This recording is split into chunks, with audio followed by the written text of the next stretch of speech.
I left town for 6 days and came back to find my driveway erased. Not blocked, not fenced off. Erased, like it had never existed. There was fresh concrete poured straight across the entrance to my property, smooth and pale and still curing in the late afternoon sun, and a row of bright orange cones lined up like they were proud of themselves. My truck was sitting in the yard where I'd left it before my trip to Denver, and suddenly it looked like it was trapped. That's the only word that felt right. Trapped. For a minute, I just stood there at the edge of the road, suitcase in hand, staring at that slab like it might explain itself. I actually laughed at first because my brain refused to accept what my eyes were telling it. I figured maybe it was temporary. Maybe they were doing some work and forgot to leave a gap. But there was no gap. My gravel driveway, the one my dad and I had shoveled and leveled over the course of 2 sweaty Missouri summers, was buried under a brand new sidewalk. There was a laminated notice zip tied to my mailbox. It flapped in the wind like it was cheerful about the whole thing. Maple Brook Estates Beautification Initiative. Please excuse temporary inconvenience during sidewalk expansion project. Thank you for supporting your community.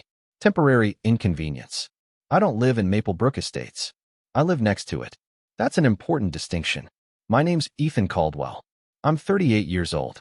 I work in commercial logistics, which means I spend a lot of time solving other people's problems with shipping routes and property access and contracts.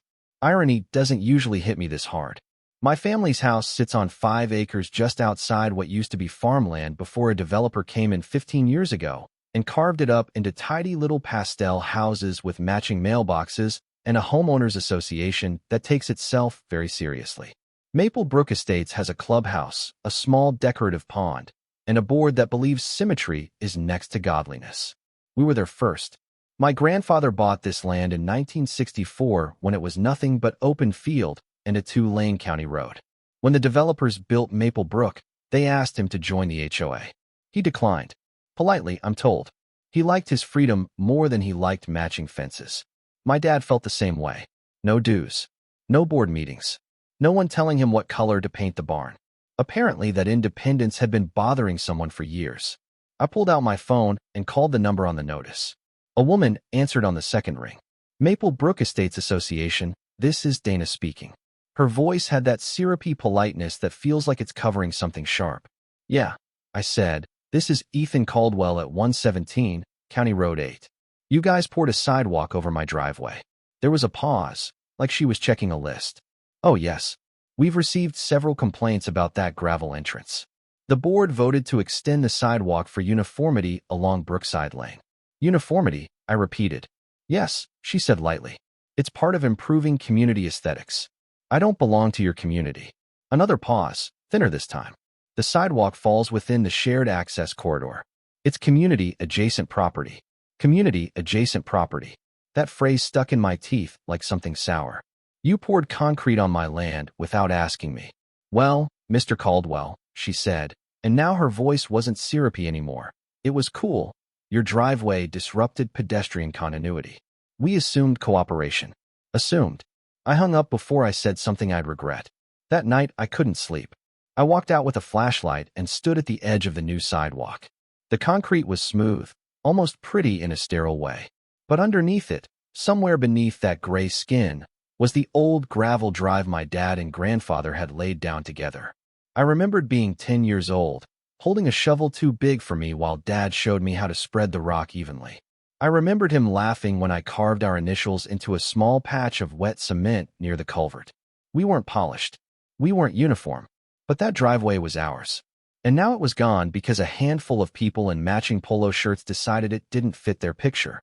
The next morning, I drove to the county records office. I didn't have a full plan yet. I just needed to see something on paper that still made sense. The clerk, an older guy named Marvin who'd known my grandfather, pulled up the property maps. We leaned over the counter together, tracing lines with our fingers. That's when I saw it. The only road that leads in and out of Maple Brook Estates curves off the county highway and cuts across a narrow strip of land before opening into their neat little entrance with the stone sign and the flower beds. I'd driven past it my whole life and never thought twice about it. According to the map, that strip wasn't county-owned anymore. It was listed as a private easement. Owner of record was a holding company formed in 1987. The name hit me in the chest. Caldwell Agricultural Holdings, LLC. I swallowed. That was my grandfather's shell company. He'd created it decades ago when the county rerouted the original dirt road and needed access across his land. Instead of selling, he'd granted an easement through the company. Cleaner paperwork, he used to say. Marvin adjusted his glasses. You didn't know about this? No, I said honestly. I didn't. The company was still active. Minimal filings. No dissolution. Which meant one thing. That road everyone in Maple Brook used every single day, the one they assumed was public, the one that gave them access to their symmetrical paradise, sat on land technically controlled by my family. I walked out of that office feeling something shift inside me. Not rage. Not exactly. More like clarity. They sealed my driveway without permission because they assumed I didn't matter.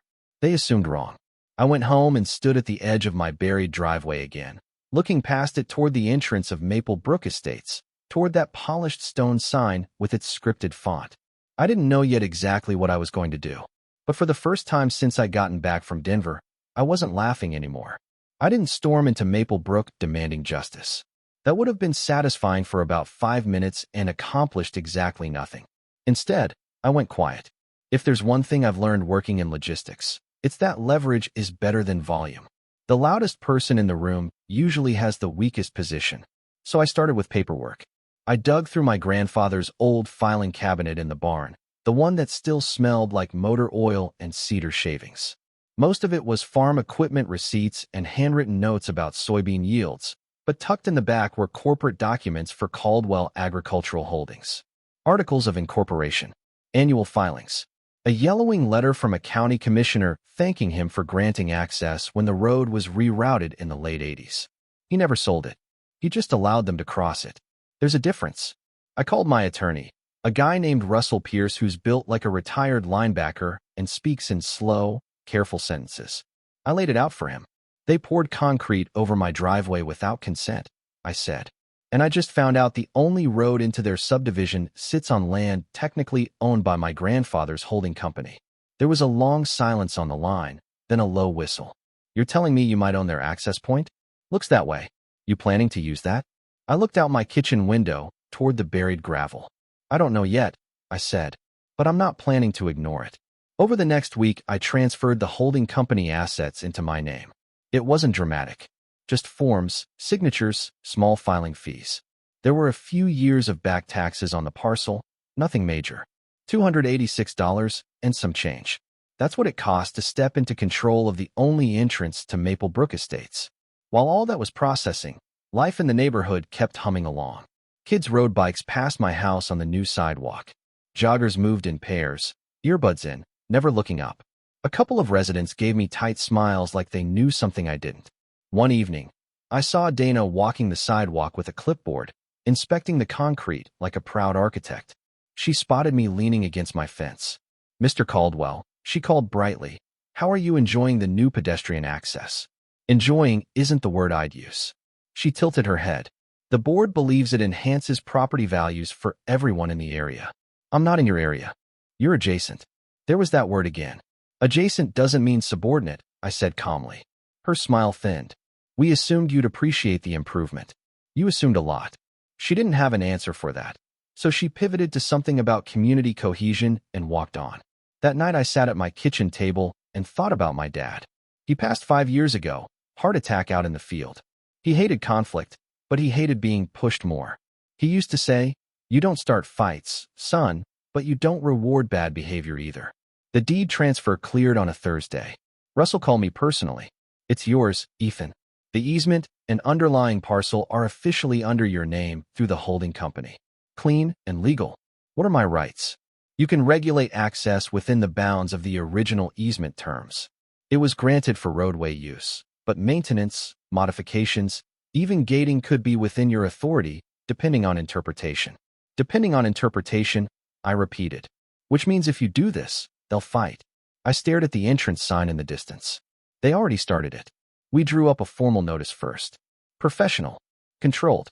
It informed Maple Brook Estates that due to unauthorized encroachment on my private driveway and pending resolution of damages, access terms for the private easement roadway would be under review. I had it delivered certified mail. The response came fast. Barry Whitmore, The HOA president, showed up at my door the next afternoon. I'd seen him around before. Late 50s, always in press shorts and golf shirts. The kind of guy who shakes hands too firmly. He didn't smile. "What's this about restricting road access?" he demanded, waving the letter. "It's about you pouring concrete over my driveway without permission. That was a board decision for the good of the neighborhood." "I'm not in your neighborhood. You benefit from proximity." I laughed despite myself. "Proximity isn't membership." He took a step closer. "That road has been open for years. Because my grandfather allowed it. It's essentially public at this point." "It's not public. It's private property with a recorded easement." His jaw tightened. "You're not seriously considering blocking it." I held his gaze. "I'm seriously considering leverage." He didn't like that word. "You'd punish an entire community over a strip of gravel?" It wasn't just gravel. But I didn't bother explaining the memory of my father's laugh or the initials in the cement. He wouldn't understand. "You punished my property first," I said evenly. Without asking. He shook his head like I was being unreasonable. "We'll see what the board says." That Friday evening, after rush hour, a construction crew rolled up to the entrance of Maplebrook Estates. Heavy steel posts, welding equipment, a double-wide black gate that looked more industrial than decorative. I stood there with Russell while they set the hinges. "You're sure about this?" he asked quietly. "No," I said, "but I'm done being assumed." By sunset, the gate stood tall across the entrance. We installed a keypad and a small sign bolted into the ground. "Private road. Access by permission only. Caldwell Holdings." I didn't close it that night. I wanted them to see it first. Saturday morning, just after 8, I got my first call. "What the hell is this?" a man shouted over engine noise. I walked down to the entrance with a cup of coffee. Cars were lined up, engines idling, drivers stepping out. Some confused, some already angry.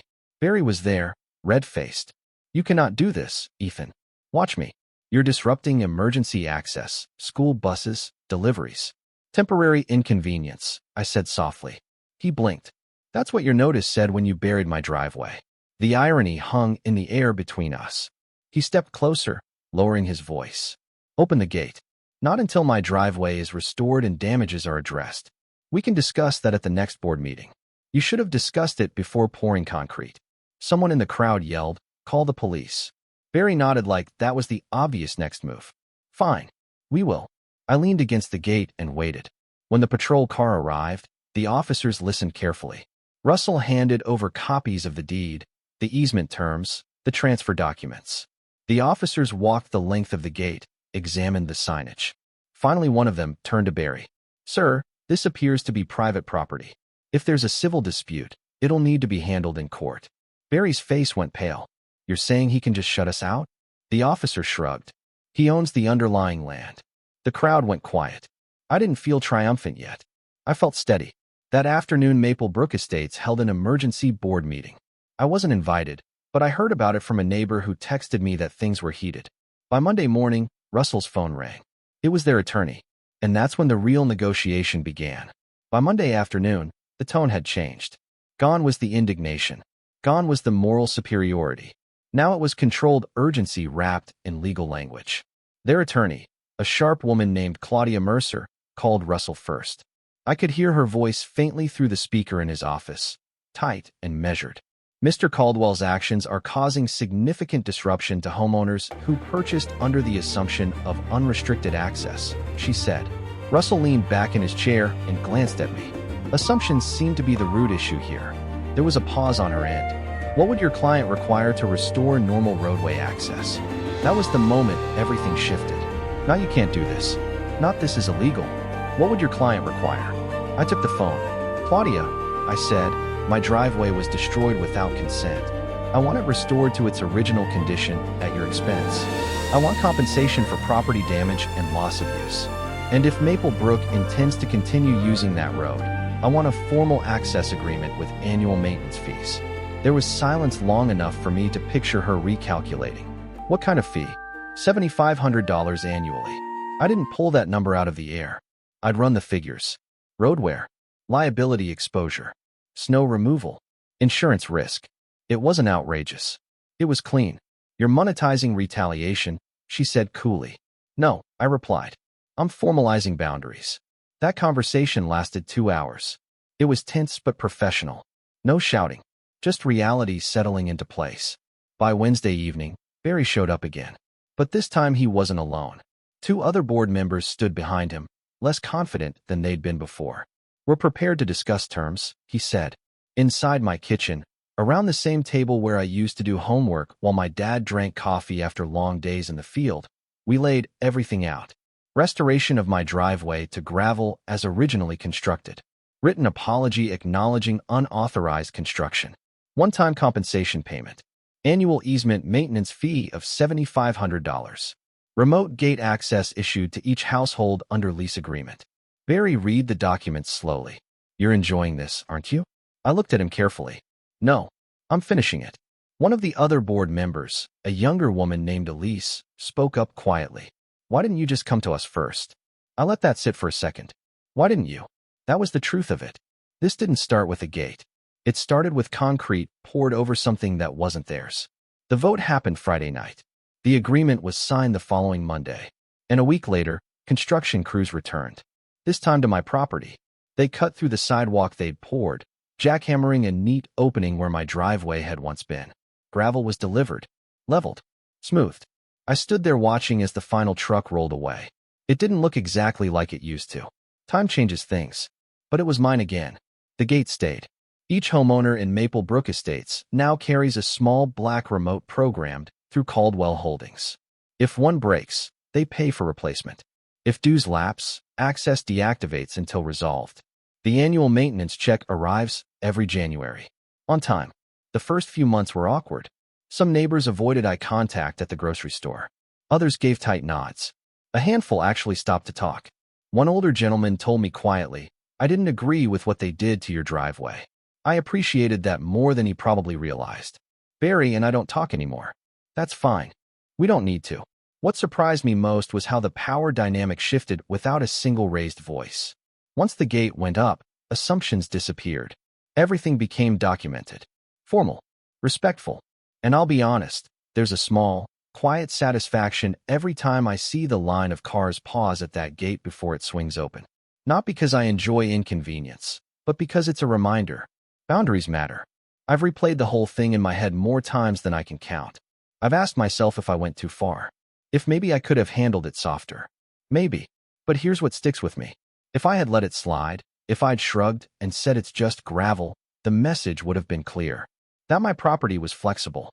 That my history was negotiable. That being adjacent meant being absorbed. And that's not how ownership works.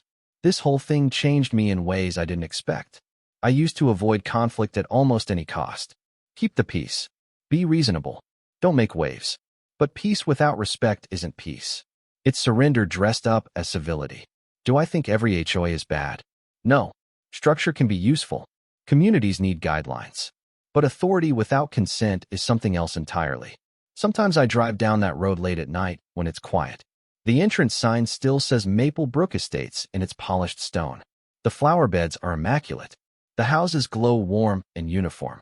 And right before the curve where their world begins, there's a black steel gate. Not flashy, not aggressive, just present. A reminder that land has memory. That paper matters. That quiet people aren't weak, they're patient. Now here's the part one genuinely wrestle with, and I'd like to hear what you think. Was I protecting my rights? Or did I escalate something that could have been resolved differently? If they had knocked on my door before pouring that concrete, would any of this have happened? Would you have done what I did? Drop your thoughts in the comments. I read more than you'd expect. And if you've ever dealt with an HOA or a neighbor who mistook assumption for authority, share your story. Because sometimes the line between justice and revenge isn't as clear as we think. And sometimes, all it takes to redraw that line is a gate.